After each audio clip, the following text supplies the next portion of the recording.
So why aren't our politicians talking about it more? It's because we as the industry have to give them the talking points, because they have to turn around and tell the public how they're spending their tax dollars, because it really comes back into that.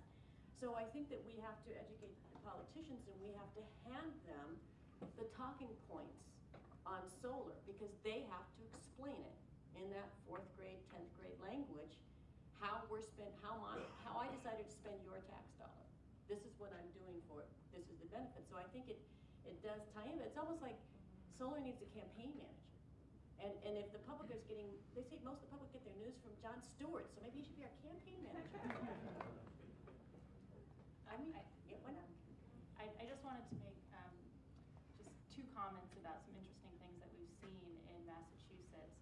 As sort of an aftermath to the pilot program that we did in the Solarized Mass program last year, we were in 4 communities, and so the program lasted 4 months. You have 4 months to sign up, and in all of the communities, they each experienced at least a 5-fold increase in the number of solar projects that just contracted during that 4-month period than they had existing prior. So a huge increase in just the penetration of solar, but what we're doing is we're starting to track, well, what has been the effect of that? There were a lot of people that just couldn't quite pull the trigger and make the decision to sign on the dotted line during that during the sign-up period. And so what we're finding is that now all of a sudden people are seeing these systems popping up in their community, and they're getting more used to, they're getting more used to seeing them, and oh wow, these systems don't look bad on sort of traditional Victorian homes, or they don't seem to be a detriment. And so we're finding that just the general adoption rate has increased in those communities as a result of sort of a campaign on a local level.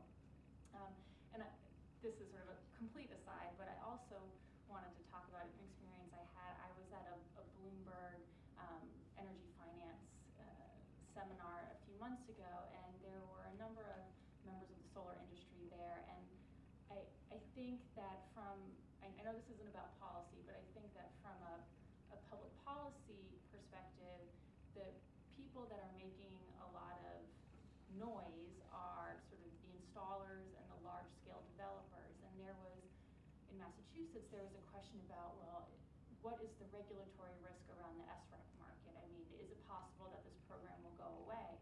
And I raised my hand and said, I understand that there is regulatory risk. There's always regulatory risk, but you can't discount the effect that residential customers have, because in Massachusetts now we have thousands of homeowners who have now invested in these systems and are banking on getting things like SRECs and other incentives. And so, your local representative is going to listen to them if all of a sudden they have hundreds of people that have now invested in this. And not to discount the business perspective, but I think that you have to keep in mind that that is a huge driver as well.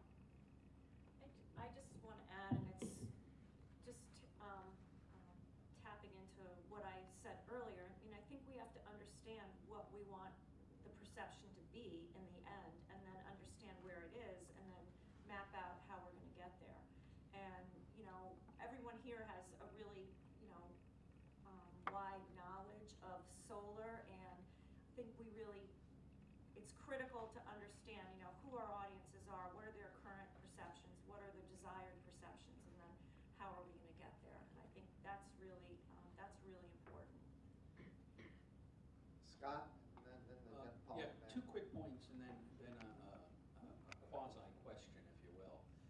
First, I agree with Jody. I don't think the issue is awareness, and in fact, SIA did some research about a year ago that indicated that public perception, 78% of the people felt that solar was positive. So that means nothing. So I agree completely with it. The other point that I want to make is that if we go back, and I'm a little bit older than some of you, but back to the 60s when we were first talking about recycling, it was our children that brought recycling to the home. Okay, it was what they were taught in school, then it came home, and it trickled up from there. So a bottom-up approach is probably going to be, really effective.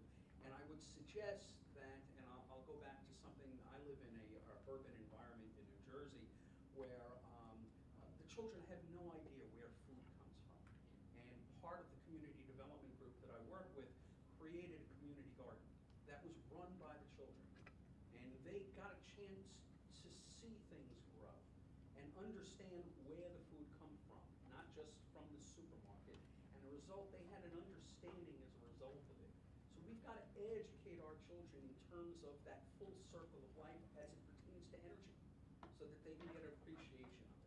But lastly, when we're talking about people buying solar, we have to understand that we're getting into a maturing marketplace. And the early adopters have already done their stuff. And their motivation were not necessarily financial. It was social conscious. It was environmental. It was, they wanted to be green. There were a number of motivations, but it wasn't just financial.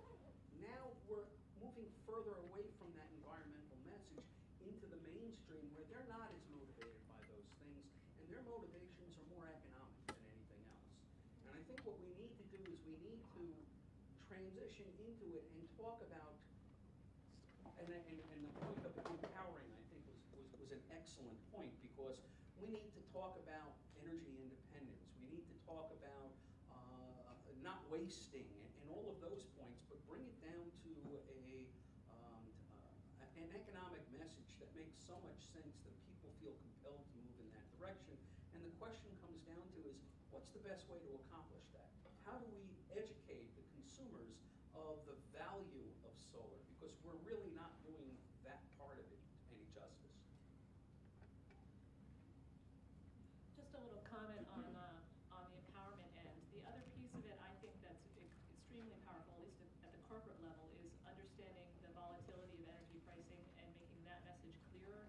And when renewables can be a vehicle for flattening that volatility and having better managerial control over future budget planning, I don't think we have made that case as clear as we could. We always talk about return on investment. We always talk about how you're going to be independent or whatever.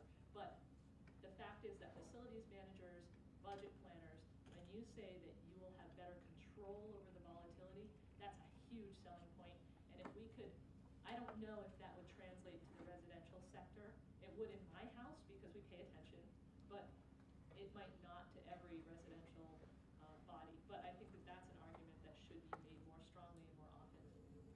You know, I thought about when talking about wasting a crisis, and during the unfortunate crisis in the Gulf with the oil well and all of that there was some time period there that I was thinking that, okay, you know, let's do some work around laying the solar pipeline. People understand that terminology of a pipeline of the oil, of we're laying the foundation so that, you know, we can have a little bit more of the energy independence type thing. And we had done some work around there, but not enough. It didn't raise enough level, you know, of the right politicians talking about it or the right news media talking about it to really start to capture it. But will we be ready the next time? And hopefully there won't be a next time, but there'll be something else that will happen.